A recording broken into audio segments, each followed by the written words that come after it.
You are perfect beyond measure. Greetings, brothers and sisters, and welcome to the final week of the church year. This is week 52, when we celebrate the reign of Christ the King. Our theme for this week is The Lord Reigns. We have gone all the way through the church year, starting way back at Advent and Christ's arrival and Christmas and Epiphany and Lent and Holy Week and Christ's Ascension and Pentecost and all of these celebrations. And then Kingdom Tide goes forward and it represents the time of the church. The last Sunday, we celebrate the reign of Christ. Christ will reign forever. Christ is King. He will put all of his enemies under his feet, and God's kingdom will be all in all.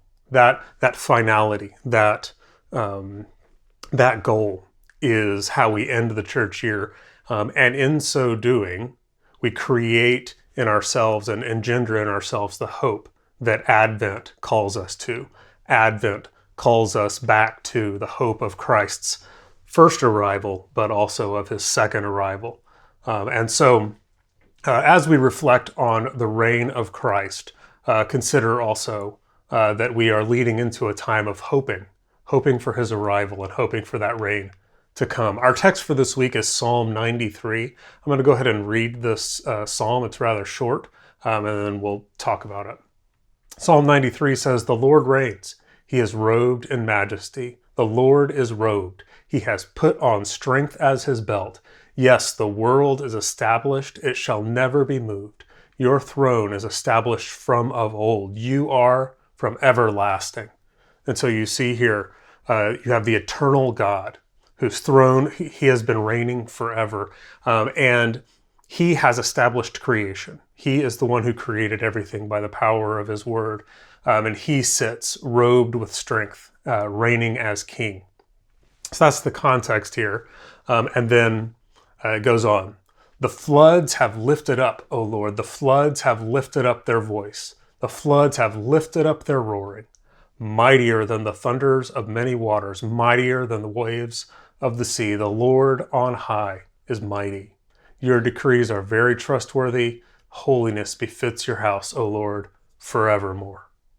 So the psalmist here pictures God reigning in strength, the eternal God, established, the one who created all things, and then goes into this thing about the floods, the waters having lifted up their voice and the thundering of waves. I don't know if you've ever been to a coastal area where waves were just crashing in over and over again against the rocks, but it's deceptively loud. I mean, it just the crashing of that and the whooshing of the water and really there's nothing that you can do to stop this. There's really nothing ultimately that can hold back water forever. I mean, we have these giant dams and things and giant walls and stuff, but water will do what water wants to do. Water is extraordinarily powerful. And in fact, people who are out on the sea in boats and things, I mean, you're just utterly at its mercy. It's an incredibly powerful, terrifying force, this most plentiful thing in the world that just is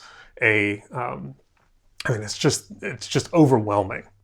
And for the Hebrew mind, in the Hebrew mind, which is the Israelites of the Old Testament, water and especially the sea represents chaos. It represents an uncontrolled, unbridled, terrible power that is not. It's not something they can control. It's not something they can do anything about. If you look all the way back in the beginning of the story, Genesis 1, God is everything is dark, it is unformed, it is unfilled, and there are these waters. The Spirit of God is hovering over waters, and it's this sort of chaotic matter, this unformed, unfilled matter. And God imposes order on that. God speaks and he brings everything out of that. He creates everything out of nothing. He puts order on chaos. If you move forward in the story, then you get to the Great Flood, where God actually is disgusted with creation. People have they're only sinful all the time. They only think about sin all the time. He's sick of it. And so God, again, returns the world to this dark, watery chaos. There is this kind of uncreation that happens, save for Noah and his family and the animals in the ark, who he saves by his grace. But it is this, this is the way God destroyed all life, was just to let the waters have their will, to let the chaos back in, to uncreate, in a sense. And then when we actually get to the Exodus, we get to the story of Moses leading God's people out of Israel. There's this dramatic moment where they come to the edge of the Red Sea. They come to the edge of these waters, and people are utterly terrified because they've got this army pressing in on one side, and they've got this sea, this terrifying chaos on the other side. And so God splits these waters, and they were like, it says, like a wall of water on their right and their left, and they walked through on dry land. I mean, you should see here imagery of what God did in creation. He separated the waters above from below. You should also see birth imagery, that they are coming through the waters. Israel is being created or birthed out of these things, and the Lord is demonstrating his own power to create, his own power over the chaos. He is demonstrating that for his people.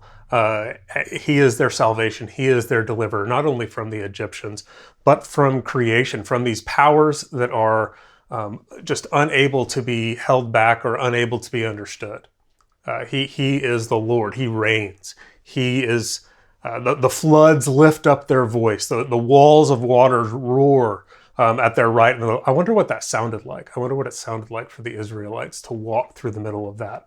Was it just like dead silence, like in an aquarium? Or did they hear the roar of the waters being pushed back by the winds? And I don't know. I imagine it being kind of loud. But they have this powerful demonstration, though, that though the waters rage, though the floods lift up their voice, the Lord reigns. Though by his word, his decrees stand firm, and he is Lord of even the chaos, even the waters. As we go forward in the story of Scripture, we actually see this issue pop up again and again. The story of Jonah, for instance. Jonah is thrown into the sea, and the Lord is demonstrated to be the Lord of even the great sea, because it's in great turmoil. There's this great storm, and he immediately calms the waters when they are when Jonah is thrown in, when he is got his prophet back, so to speak. Jesus comes into the world, and he is baptized in these waters. These waters that are that symbolized this chaos and opposition to God are now cleansing. They are now sanctifying waters. And one of the really interesting things when you get to the very end of the story, when you get to Revelation 21, 22, it's got all these great pictures of a new Jerusalem and all these things. But one of the things it says is there's no more sea. There's no more sea. And I don't know exactly if that means there will be no water in eternity. I don't know.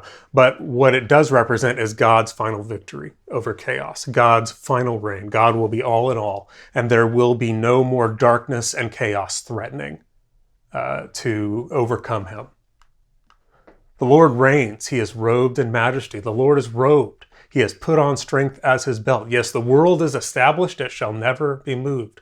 Your throne is established from of old. You are from everlasting. The floods have lifted up, O Lord. The floods have lifted up their voice.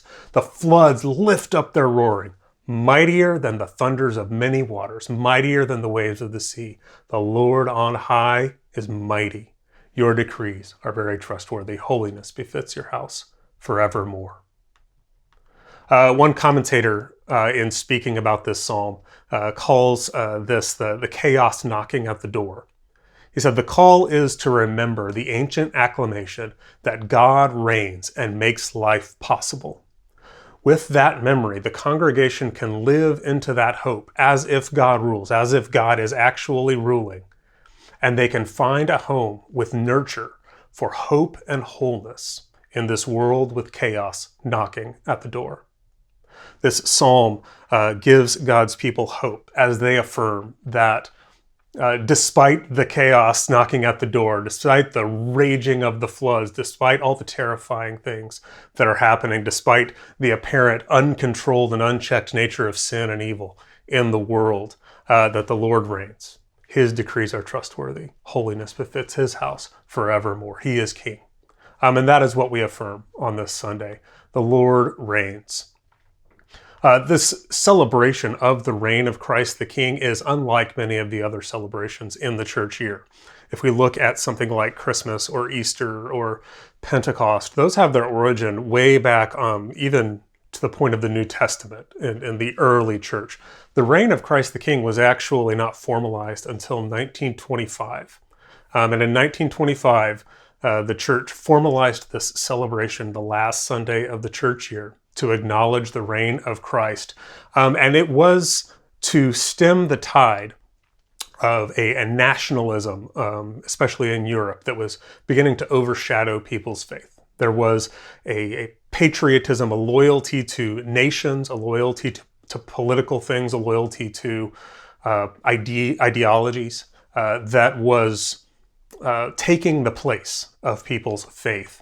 In Russia, the Communist Party had kind of taken over and was really pushing Christianity out. In Italy and Spain, it was fascism. There was these dictators, and Nazism was on the rise in Germany. And so you have all of these things swirling around. And in the midst of this, the church institutes the reign of Christ the King to say, no, it's not communism that is our hope. It's not in a dictator. It's not in racial purity. It's not in any of these things. It's not in any nation. It's not in any ruler. Christ reigns. Christ is king. God reigns forever. He is the one who is mighty. He is the one who over all of these things. They put this celebration, this day in place to affirm that allegiance to Christ our King precedes all other allegiances.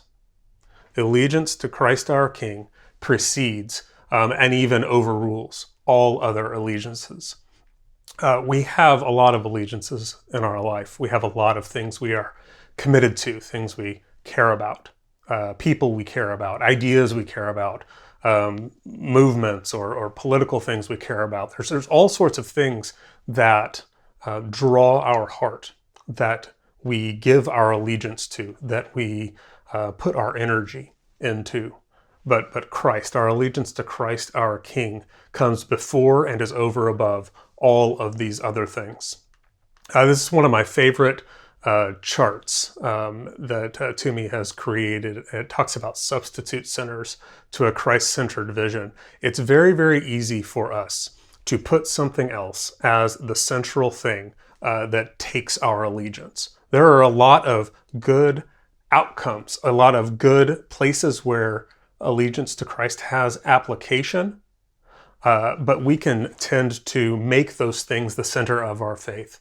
And in our time particularly, we are seeing people, again, taking nationalism, taking political leaders, taking political parties, and putting them in the place of Christ, putting them in the place where only the Lord belongs. Making allegiance to a particular idea or a particular political party or a particular political leader the litmus test of Christianity. Brothers and sisters, the litmus test of Christianity is our allegiance to Jesus of Nazareth and to nothing else.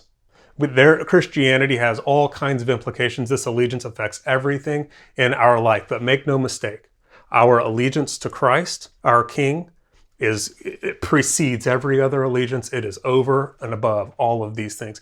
Brothers and sisters, with our whole heart, we affirm that the Lord reigns, that Christ is King, and we say that allegiance to Him is over and above everything else. He is first. Christ is Lord.